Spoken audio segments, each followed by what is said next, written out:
So, Shri Deependra Singh Huda. धन्यवाद सभापति महोदय। वित्त विधेयक पर और कर नीति पर अपने विचार रखने से पहले संदर्भ क्या है उसके बारे में कुछ कहना चाहूँगा। देश की अर्थव्यवस्था की क्या परिस्थिति है। हमारा मानना है कि सरकार की गलत आर्थिक नीतियों की वजह से देश की अर्थव्यवस्था कोविड से पहले ही, कोरोना से पहले ही पटरी से उतरने लगी थी।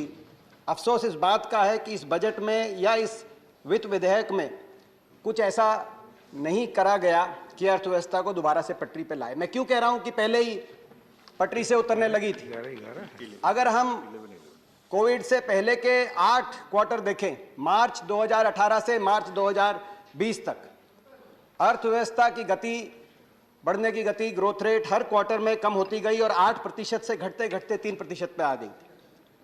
और अगर हम 7 साल की सरकार का कार्यकाल हो गया है 2014 से लेकर 2021 तक, मगर इन 7 साल में हम 6 साल देखें, कोविड का अगर साल ना भी देखें, और तुलनात्मक रूप से यूपीए के समय अर्थव्यवस्था की क्या गति थी अलग अलग पैमानों पे और इनकी सरकार में वो कितनी और गति हुई, क्योंकि लोगों की उम्मीद थी कि और बढ़ेगी, तो देखें तो भी पिक्चर काफी क्लियर होती है। यूपीए के समय 10 साल की औसत जीडीपी ग्रोथ रेट 7.8% रही पुरानी सीरीज से। नई सीरीज में अगर उसको ट्रांसलेट किया जाए तो विशेषज्ञों का आकलन है, अर्थशास्त्रियों का, कि वो 11% नई सीरीज 2011-12 में जो नई सीरीज। और आपके 6 साल में प्री कोविड 11% 10 साल औसत, आपके समय 6.8%। ये 6 साल की अर्थव्यवस्था की आर्थिक ग्रोथ रेट है। उम्मीद थी कि बढ़ेगी, बढ़ने की बजाय कम हो गई।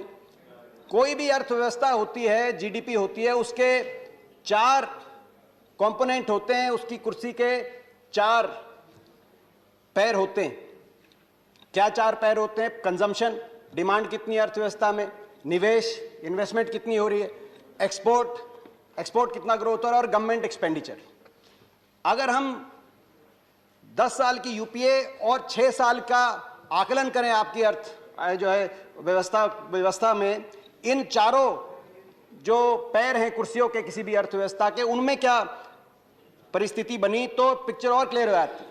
निवेश की बात करें, इंडस्ट्रियल इन्वेस्टमेंट ग्रोथ रेट जो यूपीए के समय 14% थी ग्रोथ रेट हर साल, वो घट के 2% 2014 से 2020।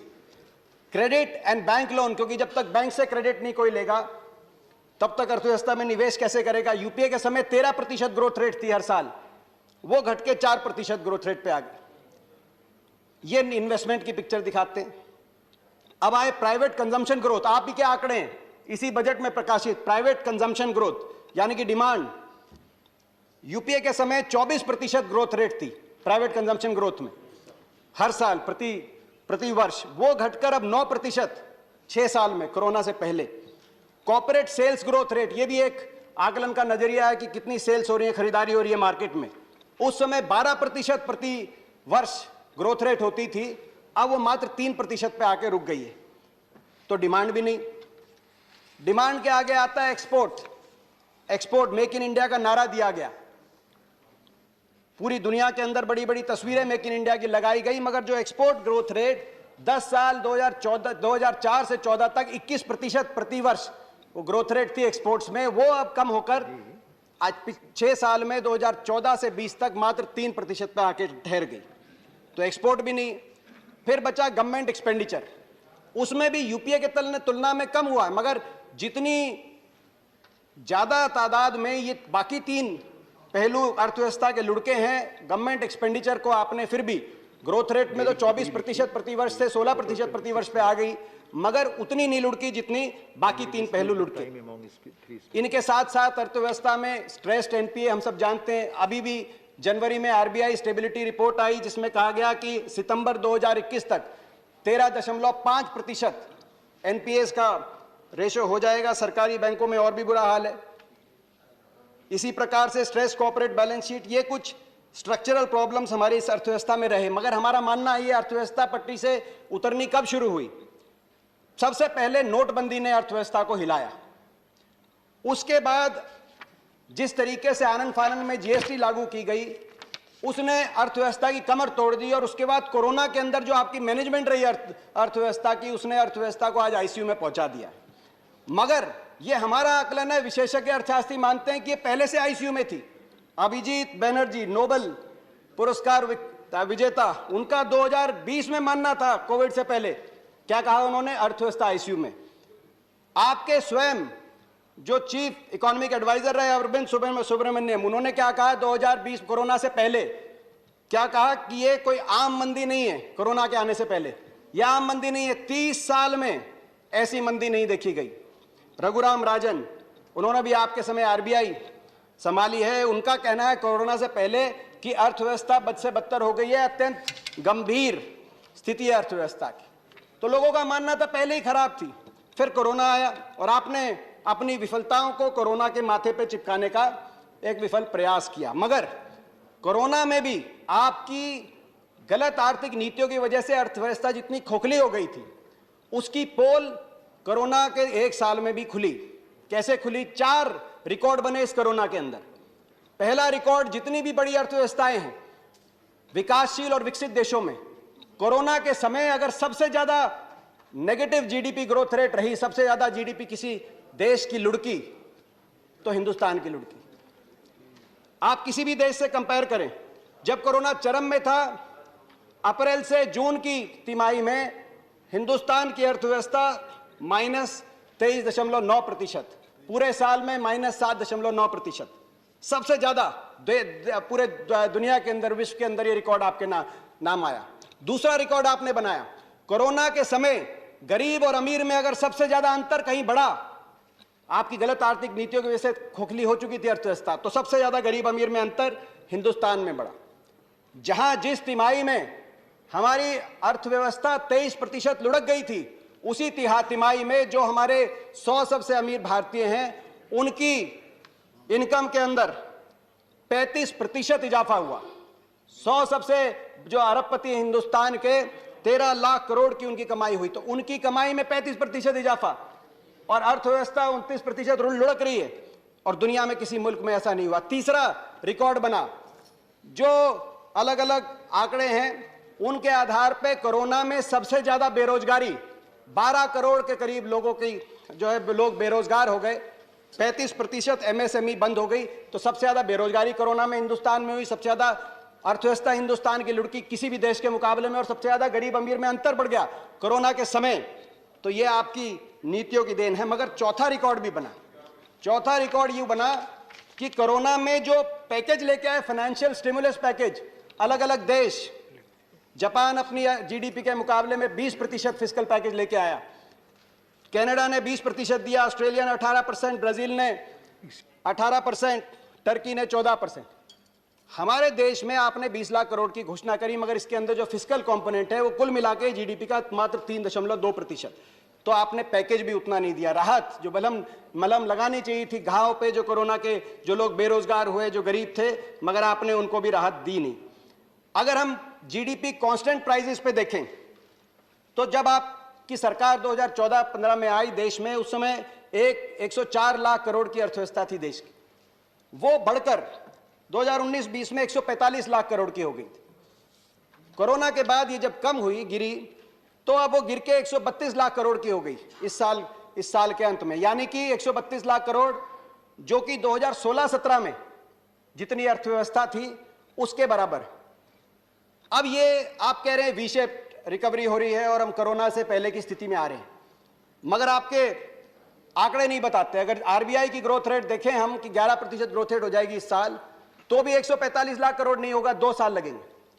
अगर यूएनसीटैड जो एक अंतर्राष्ट्रीय ऑर्गेनाइजेशन है यूनाइटेड नेशंस की, उनका आकलन देखें तो मात्र 5% की उम्मीद की जा रही है ग्रोथ रेट की। ऐसे में 2026 तक पहुंचेगी पहली 2019-20 के बराबरी की अर्थव्यवस्था।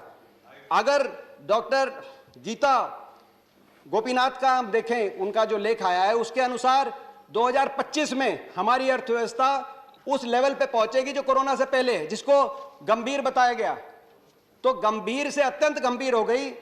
अब अत्यंत गंभीर से वापस गंभीर स्थिति में लाने में आपके कार्यकाल में दोबारा से गंभीर स्थिति में आ पाएगी कि नहीं आ पाएगी, इस पे आकलन चल रहे हैं। बहरहाल अब स्थिति यह है कि जैसे गर्मी के महीने में कोई नौसिखिया मिस्त्री कोई वाटर कूलर किसी घर में लगा हो, उसकी आके मोटर खोल दे मगर उसको बांधना ना आए और सबके पसीने छूट जाए, आपको भी समझ में नहीं आ रहा कि अब क्या हो। अब मैं टैक्सेशन पॉलिसीज पे आऊंगा। दो स्रोत तो होते हैं किसी भी वित्त मंत्री के पास, राजस्व और व्यय, रेवेन्यू और एक्सपेंडिचर। किससे पैसा लेंगे, किसको देंगे। गोस्वामी तुलसीदास जी ने रामायण के अंदर राम राज्य की जब कल्पना करी थी तो एक कुछ ऐसा लिख के गए थे जो आज भी हमारे लिए गाइडिंग प्रिंसिपल का काम कर सकते हैं। प्लीज बरसत हर्षत सब लखे, करसत लखे न कोय, तुलसी प्रजा सुभाग से भूप भानुसो होए। मतलब कि जब कर लेना हो किसी भी राजा को तो ऐसे लेना चाहिए जैसे सूर्य नदियों से लेता है, पता ना चले। और जब देना हो अपनी प्रजा को तो ऐसे बरसे कि सृष्टि हर्षोल्लास में समा जाए। मगर आपकी नीतियां इसके विपरीत हैं। जब लेना होता है तो ऐसे लेते हैं कि जेब पे ऐसी भारी चोट पड़ती है कि विश्व कीर्तिमान बन जाते हैं। जैसे आज डीजल, पेट्रोल, कुकिंग गैस के ऊपर, रसोई गैस के सिलेंडर के ऊपर दुनिया में सबसे ज्यादा कर आप ले रहे हैं। और जब देना होता है तो ऐसा देते हैं कि जैसे आपने कोरोना में 20 लाख करोड़ का पैकेज दिया कि आज तक उस पैकेज का क्या हुआ, किस घर में कितना पहुंचा, ये कोई जवाब नहीं, वो अदृश्य हो जाता है। आप बिल्कुल विपरीत दिशा में चल रहे हैं। मगर मैं ओवरऑल अब एक बात कहना चाहता हूं। देखिए, मैंने कहा कि कंजम्पशन, आपकी सरकार के कार्यकाल में कंजम्पशन की हवा निकल गई, निवेश की हवा निकल गई, एक्सपोर्ट की हवा निकल गई और थोड़ा बहुत गवर्नमेंट एक्सपेंडिचर की गति में कमजोरी आई है। मगर गवर्नमेंट एक्सपेंडिचर अभी है और आपने इस बजट में भी गवर्नमेंट एक्सपेंडिचर खास तौर पे कैपिटल एक्सपेंडिचर की तरफ, कैपेक्स की तरफ अपने दया दृष्टि रखी है, जो पहले से आपकी नीति चली आ रही। हमारा मानना है कि जब ये इस तरह की सप्लाई साइड इकोनॉमी की बात की जाए, जब तक डिमांड नहीं है इकोनॉमी के अंदर, वो सस्टेनेबल नहीं। क्यों? क्योंकि जब डिमांड होता है, जो आपका फोकस केवल गवर्नमेंट एक्सपेंडिचर और कैपेक्स पे है, जब तक डिमांड नहीं है तो आपके टैक्स रेवेन्यूज इतने नहीं होते, कलेक्शन आपकी इतनी नहीं होती कि उसको अच्छे से फंड किया जाए। जो टैक्स, जिसका सबसे बड़ा सबूत दिखाई देता है टैक्स टू जीडीपी रेशो। 2004-5 में जब हमारी सरकार बनी थी यूपीए में, उस समय टैक्स टू जीडीपी रेशो थी 10%, वो बढ़कर हो गई थी 12%। कोई भी एडवांस इकोनॉमी होती है, टैक्स टू जीडीपी रेशो बढ़ती रहती है। चीन के अंदर 17% है, ब्राजील के अंदर 33% है, अमेरिका के अंदर 20% है, यहां तक कि पाकिस्तान, श्रीलंका, बांग्लादेश के अंदर भी 12 से 15% की रेंज में वो बढ़ के 12% हो गई थी। मैं आपकी सरकार आई, टैक्स टू जीडीपी रेशो, आप कह रहे हैं रिटर्न्स बहुत फाइल हुए, रिकॉर्ड रिटर्न्स फाइल हुए। मैं मानता हूं रिटर्न्स तो फाइल हुए हैं, मगर डिमांड ही नहीं है इकोनॉमी में। जब डिमांड नहीं है, रिटर्न्स तो फाइल कर रहे हैं, टैक्स बेस तो बढ़ रहा है, मगर टैक्स टू जीडीपी रेशो घट के 9.8%। टैक्स टू जीडीपी रेशो 10% पे 2004-5 से शुरुआत करके 12% आपको सौंप के गए थे, अब वो घट के 9.8%। टैक्स टू जीडीपी रेशो किसी भी विकसित देश से, विकासशील देश के मुकाबले में कम। जब टैक्स नहीं होगा और आपको अपना कैपेक्स फंड करना है, गवर्नमेंट एक्सपेंडिचर फंड करना है, तो आप क्या करेंगे? मार्केट बोरोइंग करेंगे। और मार्केट बोरोइंग आपने बढ़ाते गए। मार्केट बोरोइंग इस कदर बढ़ी कि डेट टू जीडीपी रेशो, कर्ज कितना है अर्थव्यवस्था में, आज 91% पे पहुंच गया। जितने भी आपके पीयर मुल्क हैं जो आपके बराबर की परिस्थिति में, उनका एवरेज है डेट टू जीडीपी रेशो 42%, आप पहुंच गए 91% में। और 91% इतना बड़ा डेट, अमेरिका में 100% पे रेशो है। जितना विकसित देश होता है उतना ज्यादा डेट लेता है, जितनी तेजी से कोई अर्थव्यवस्था आगे बढ़ रही होती है। हमारी दिक्कत क्या है कि ग्रोथ हो नहीं रही, डेट ले रहे हैं और कैपेक्स उससे फंड कर रहे हैं। एक बात मानी गई है विश्व बैंक ने कि 77% से ऊपर अगर डेट टू जीडीपी रेशो, कर्ज का जीडीपी के 77% से ऊपर हो जाए तो आने वाले समय की ग्रोथ रेट को आप मॉर्गेज कर रहे हैं। उसके बाद जितने प्रतिशत बढ़े उतना आने वाले समय में ग्रोथ रेट आपकी कम होगी। यही कारण है पिछले साल के बजट के बाद जून में big 3 credit rating agencies standard poor, Fitch और मूडीज तीनों ने भारत को डाउनग्रेड किया। पहली बार तीनों क्रेडिट रेटिंग एजेंसीज ने जून जुलाई की बात मैं कर रहा हूं, तीनों ने डाउनग्रेड किया और एक संदेश गया देश के अंदर। आपने उनको खारिज कर दिया, कहा इसका फर्क नहीं, इसकी कोई हमें फर्क नहीं पड़ता। फर्क पड़ता है क्योंकि अब आने वाले समय में आप और ज्यादा मार्केट बोरोइंग करेंगे तो मार्केट बोरोइंग आपको और महंगी हो जाएगी। इस साल आपकी मार्केट बोरोइंग आपने पिछले साल से भी 55% ज्यादा करने का फैसला किया है, वो और महंगी हो जाएगी। और महंगी हो जाएगी तो रुपया कहां जाता है? इस साल 1 रुपया का 23 पैसे ब्याज में जा रहा है, आने वाले समय में और भी ज्यादा ब्याज में जाएगा। तो इस तीनों ने डाउनग्रेड कर दिया। डाउनग्रेड करने के बाद आपने वही नीति को दोबारा इस साल लाए। डिमांड में हम मांग करते रहे कोरोना में कि लोगों के हाथ में पैसा दीजिए, डिमांड को रीजनरेट करिए, मगर आपने कैपेक्स पे दोबारा से गवर्नमेंट एक्सपेंडिचर बढ़ाने का काम किया, जिसकी वजह से बजट के अगले दिन जो जापानीज ब्रोकरेज फर्म है नोबुरा, उन्होंने दोबारा से वार्निंग दी है कि इस साल जो आपकी क्रेडिट रेटिंग एजेंसीज हैं वो आपको जंक रेटिंग देने का खतरा मंडरा रहा है हिंदुस्तान पर। ये बजट से अगले दिन जापानीज के आप चाहे कितने गुणगान करिए। इसके फॉलआउट हैं इकोनॉमी में, इसके 2-3 फॉलआउट हैं। पहला फॉलआउट है गरीब अमीर में अंतर। जैसे मैंने कहा कि 1% हमारे देश की आबादी 73% देश की संपत्ति को काबू कर रही है, मगर ये जो इतनी तेजी से जो गरीब अमीर में अंतर बढ़ा है, ये सोचने का विषय। कोरोना से पहले 2019 तक अगर जीनी कोफिशिएंट को देखें, जिससे किसी भी देश में असमानता का आकलन किया जाता है, सबसे अमीर 10% और सबसे गरीब 10% में कितना अंतर है, उसके हिसाब से आकलन करें तो हिंदुस्तान आपके 6 साल की सरकार के बाद दुनिया में दूसरे नंबर की सबसे असमान अर्थव्यवस्था बन गई थी। सबसे ज्यादा गरीब अमीर में अंतर रूस में, दूसरे नंबर हिंदुस्तान में। और कोरोना के बाद का जो प्रिलिमिनरी एस्टिमेट आया जीनी कोफिशिएंट का, उसके अनुसार यह भी आपको मैं मुबारक देता हूं, आपकी अर्थनीतियों का नतीजा, रूस को भी आप ओवरटेक करने जा रहे हैं और देश में दुनिया में सबसे ज्यादा असमान। और इसमें थॉमस पिकेटी जो गरीब अमीर के अंतर में असमानता में सबसे बड़े अर्थशास्त्री मान गए इस सदी के, उनका कहना है कि इसका मुख्य कारण यह रहता है कि अगर रिटर्न ऑफ इन्वेस्टमेंट किसी भी देश में रिटर्न ऑन इन्वेस्टमेंट अगर वहां की जीडीपी ग्रोथ रेट से ज्यादा हो तो असमानता बढ़ती रहती है। रिटर्न ऑन इन्वेस्टमेंट कैसे? जैसे स्टॉक मार्केट में अगर रिटर्न ऑन इन्वेस्टमेंट ज्यादा है, जो हम देख रहे हैं स्टॉक मार्केट में क्या हो रहा है, अगर हमारी देश की ग्रोथ रेट से ज्यादा है तो ये अंतर बढ़ने की संभावना है। इसके 2 कारण मुख्य तौर से, जैसे मैंने कहा, सप्लाई साइड पे फोकस किया आपने, और दूसरा डायरेक्ट और इनडायरेक्ट टैक्सेस में आपने इनडायरेक्ट टैक्सेस को फोकस किया। डायरेक्ट और इनडायरेक्ट टैक्सेस क्या होते हैं?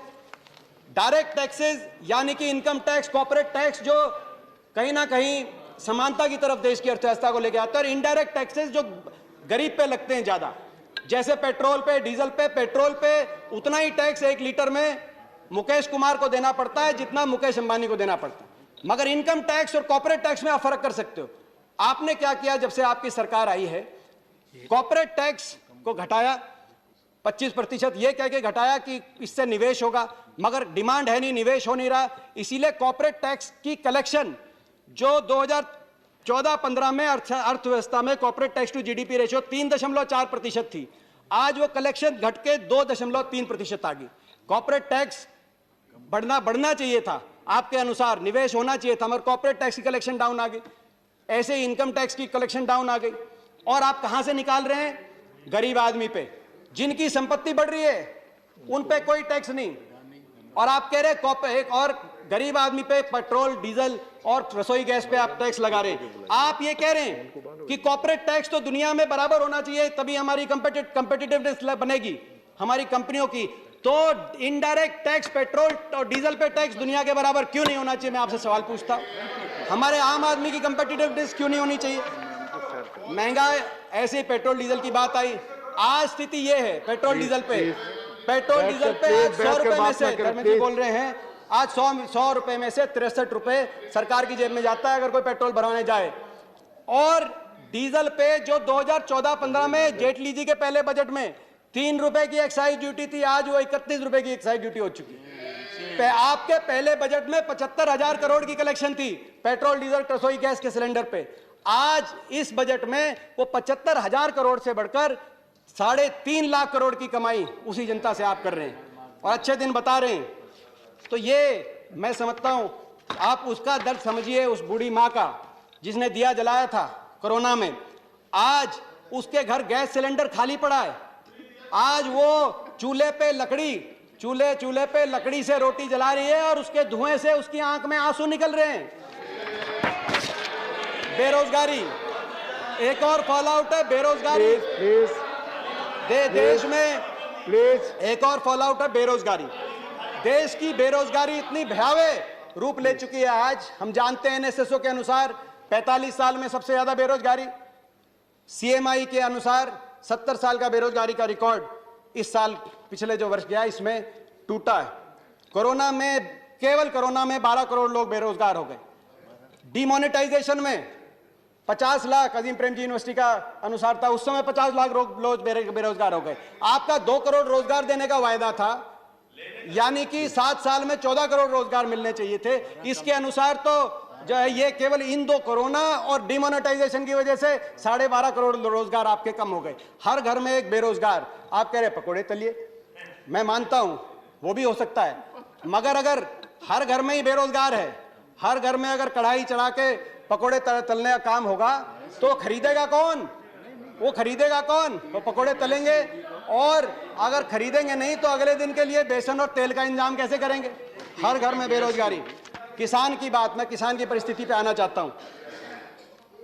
किसान, आज आप कह रहे हैं कि 4 महीने से किसान बैठा है, क्यों बैठा है? ये वही किसान है जिसने अर्थव्यवस्था को जीवित रखा कोरोना के समय भी। ये किसान है जिसको उम्मीद थी आपसे कि आप किसान की आमदनी दुगनी करके, वायदे दुगनी करने के अपने वायदे को निभाएंगे, मगर क्या हुआ? आपने इस बजट के अंदर कृषि क्षेत्र का आवंटन 8.5% घटाने का काम किया जब ये आंदोलन चल रहा था। आपने उसकी एमएसपी को स्वामीनाथन कमीशन के C2 के आधार पे, उस C2 खर्चे के आधार पे बढ़ाने की बजाय, उसकी आमदनी को दुगनी की बजाय उसकी एमएसपी पे ही वार कर दिया। और अब एमएसपी बचाने की किसान लड़ाई लड़ रहा है। आपने एकदम उल्टा कर दिया। मैं इस पे किसान की आमदनी दुगनी पे भी कहना चाहता हूं। किसान की आमदनी दुगनी, मैं पूछना चाहता हूं इसका क्या ब्रेकअप है, क्या आधार है, कौन सा बेस है जिसके आधार पे आमदनी दुगनी होगी? मैंने अपनी तरफ से कोशिश करी, आप जवाब दे सकते हैं। 2015-16 में किसान की आमदनी लगभग 8,000 रुपए प्रति माह का आकलन किया जा सकता है। तो इस आधार पे 22 तक, जो अब 9 महीने ही रह गए, 8,000 प्रति माह से 16,000 प्रति माह होनी चाहिए। एक ये आधार हो सकता है। दूसरा आधार कि जितना भाव मिल रहा था किसान को, जितना गेहूं धान पे न्यूनतम समर्थन मिल रहा था, जैसे धान पे 1410 2015-16 में, 2022 तक वो दुगना हो जाए, क्योंकि किसान की आमदनी तो तब दुगनी होगी जब दाम दुगना होगा। तो 2022 तक ये 1400 से बढ़कर 2800 3000 तक हो जाए। उसके आसपास भी नहीं है, अभी 1868 रुपए धान का भाव है, ऐसे गेहूं की बात है। तो इन 5 साल में आपने भाव तो बढ़ाया 30% आमदनी दुगनी करने के लिए। भाव अगर नहीं बढ़ रहा तो आमदनी कैसे बढ़ रही? और डीजल बढ़ा दिया 94%, जिसको डीजल की आवश्यकता है।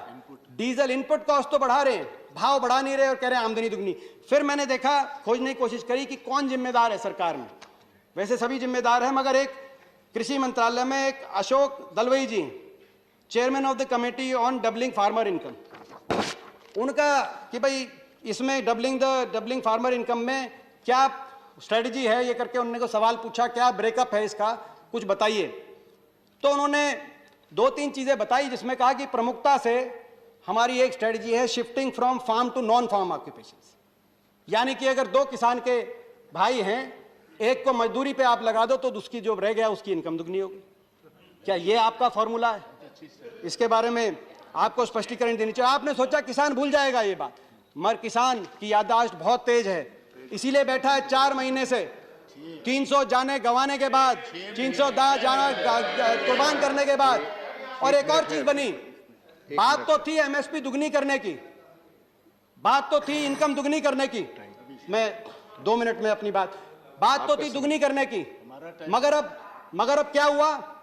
जैसे एक छोटा सा बच्चा चिल्ला रहा था मलाई दो अपनी मम्मी से, रोटी लेके गई मलाई दो। उसके दादा ने पूछा क्यों चिल्ला रहा है, बोला मलाई मांगता है। तो बोला एक काम करो इसकी रोटी छीन लो, फिर मलाई छोड़ देगा, रोटी रोटी चिल्लाएगा, फिर रोटी चिल्ला देना। यह एमएसपी की बजाय डबल करने की बजाय अब एमएसपी छीनने की बात आ गई। और मैं एक बात कहना चाहता हूं सदन के माध्यम से अपनी बात को कंक्लूजन की तरफ लेके जाने के लिए।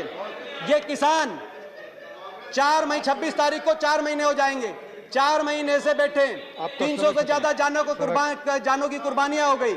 मैं सरकार से आग्रह करना चाहता हूं, उपसभापति महोदय, मैं 2 मिनट में अपनी बात, 1 मिनट में अपनी बात पूरी। मैं आग्रह करना चाहता हूं कि सरकार इन किसानों की सुने, संवेदनशीलता दिखाए, सदन से कम सहानुभूति का एक वाक्य, संवेदना का एक शब्द। 300 लोगों ने जान कुर्बान किया। कभी किसी ने ऐसा आंदोलन देखा है? इतनी जाने कुर्बान करने के बाद भी 20-20 किलोमीटर का धरना आ जाए। आप संवेदना का एक शब्द करिए, किसानों की बातों को माने। और किसानों के 300 जो जाने गई हैं उनके लिए, उन परिवारों के लिए आर्थिक पैकेज की घोषणा करें, कुछ रोजगार का उनके लिए प्रबंध करें और इन किसानों को खुशी खुशी घर लौटने का आप रास्ता दें। मैं हाथ जोड़ के आपसे प्रार्थना करना चाहता हूं, देश की सरकार, देश की सदन, किसानों की ये खिल्ली ना उड़ाओ। ये किसानों की खिल्ली उड़ाना आपको बहुत महंगी पड़ेगी। आज मैं कहना चाहता हूं, ये चेहरे देख रहा हूं मैं जिस तरह से आप धन्यवाद किसान को माननीय दीपेंद्र सिंह जी, धन्यवाद। लौटने का आप मौका दें, धन्यवाद माननीय ताकि हम भी घर वापस खुशी लौट सके सदन से और ये अर्थव्यवस्था को भी इस वित्त विधेयक में बदलाव करके दोबारा से पटरी पे लौटाने का रास्ता प्रशस्त करें। आपका धन्यवाद।